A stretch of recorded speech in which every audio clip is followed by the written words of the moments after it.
Now we can talk about some data interpretation strategies. And the first thing I'll say is, why do you think human beings came up with the idea of graphs?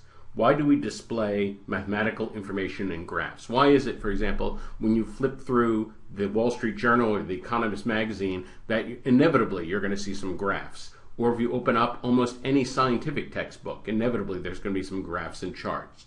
Why is it that human beings are so prone to do this? Think about it. Think about it this way. Suppose I gave you a list of 100 numbers. So printed list, 100 numbers. It could be, say, monthly readings of some economic indicator for the last 100 months. I gave you this list, and then I said, find the lowest value or find the highest value. And of course, it would be a cumbersome task. It would take you quite some time to sort through a list of numbers and find which one was highest, which one was lowest. But if I gave you a graph, suppose I had a graph like this, well then right away you could say, oh, well, it looks like that's probably the highest point. That's a little higher than this. And that's probably the lowest point, depending on how we count the starting point. But that, in other words, right away you could pick out a high point and a low point very easily. And this is because the back half of the cerebral cortex, the human cerebral cortex, is purely devoted to processing visual information. It's something called the occipital lobe of the brain. It is the world's best visual processing machine. It's the best visual processing machine in the entire universe, basically. It's absolutely incredible what we do when we process visual information. In fact, we do it so seamlessly, so naturally, we tend to take it for granted. But it's actually an amazing set of powers that we have. And when you learn to read graphs, you're really tapping into these fundamental human visual skills. So now, having said all that, we can talk about actual strategy for the data sufficiency. The big idea is understanding the story of the graph. So there's several layers here. What do I mean by this? This is something that happens relatively quickly. It happens, say, 10 or 15 seconds. You just glance it over and you'll get the story of the graph. So what's involved in getting this story? Well, first of all, you might have to read any accompanying text, which may or may not explain some things that are not clear from the graph itself.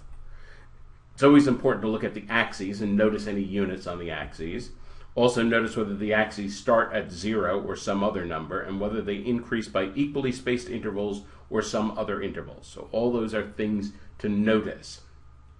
But the really big idea is what's going on with the data on the graph. What patterns are apparent in the data, and what do they mean? Is there an upward trend, a downward trend? Does the graph start out or end relatively flat? Are there notable high points or low points? Is it a repeated pattern? So for example, if we look at this first graph here, well, it's something that starts out low and then goes up. Well, if that's profits of a company, that would be a great story. It looks like they were chugging along and all of a sudden, wow, their profits really shot up. But if it were crimes in a city, or if it were incidents of a certain disease, this would be a very troubling graph. Oh my God, look how much it shot up, how many more crimes there are, how many more cases of this particular disease. So in other words, the actual scenario tells you whether the graph is something very good or very bad. You should have a gut sense, kind of an immediate gut sense when you look at this, whether it's, wow, this is really good for the people, or, uh-oh, this is really bad, that sort of thing. Similarly, this graph, that would be excellent if that were cases of a disease, very infectious, and then I guess they figured out how to cure it because the cases really dropped off. But if it were the profits of a company, uh-oh, that company is really in trouble. You see, there's a story there.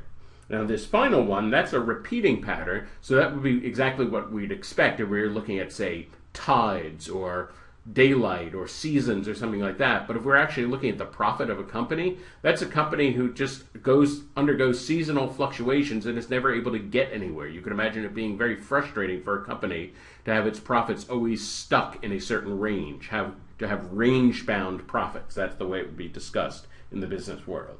So there's a profound story to any graph, and that's what you're trying to understand. And notice, just with a glance, as long as you know the scenario, just a glance tells you a whole lot of information. You could also analyze, is an increase or decrease good or bad for anyone? We talked about that a little bit. And does one factor appear to influence another? Well, this is interesting. For example, if we look at the graph on the left, as this variable, whatever that is, increases, this one increases at a slow rate, and at a certain point it just shoots up. So that's very interesting, and it definitely appears that one is influencing the other. This one's interesting because when we move back and forth along this variable, there are low values at very low values of this variable, very high values of this variable, we get low outputs, but there's a kind of a sweet spot in the middle where you get very high values. So that's a very interesting kind of variable. It's hard to imagine, but there certainly are scenarios in the world where too much or too little is not good, but just right is very good. That's the kind of graph we have on the right there. Also, check the units in the question. They may or may not match the data, and the GRE loves this sort of switch. For example, giving you dollars per month on the graph and then dollars per year or dollars per week or something like that in the question. So beware of ways that they might be switching up the units between the graph and the question. Check the form of your answer before you do calculations, because that will also tell you the units, tell you whether you're dealing with fractions or percents. And if the answers are spaced wide apart, this indicates that we are free to estimate. Remember our discussion of estimation from the general math strategy lessons. In general, the GRE is not interested in your ability to perform detailed calculation. It is interested in your ability to use logic and reasoning to come to answers quickly, and estimation is a big part of this. Because all the graphs on the GRE data interpretation are drawn to scale, that's a big idea, all of them are drawn to scale, we are free to use visual estimation. Also, I'll say, don't confuse numerical differences with percent differences. Now, what do I mean by that? Look at this data here. So it's clear from this data that which country, of these two countries, which one had the biggest percent increase from 2000 to 2010? Well, clearly Malugia had a 20% increase and Laplandia only had a 5% increase. So Malugia had a bigger percentage increase. But of course, the GRE is probably not going to ask you a question about numbers printed on the page. They would be more likely to ask something like, which one had more people added to the population between 2000 and 2010? All right, well, that's tricky. So Malugia, they added 20%. So 10% of that number is 30,000. So 20% would be 60,000. There are 60,000 more people in Malugia. Well, in Laplandia, 10 million, 10% of that would be 1 million, and half of that would be 500,000, 500,000. And so even though Malugia increased by a higher percentage, Laplandia increased more when we talk about number of people. So it's very important not to confuse numerical differences with percent differences. Very, very different. These are some general strategies. The most important aspects of understanding GRE data interpretation involves understanding the various kinds of graphs. The next video lessons will review these types of graphics.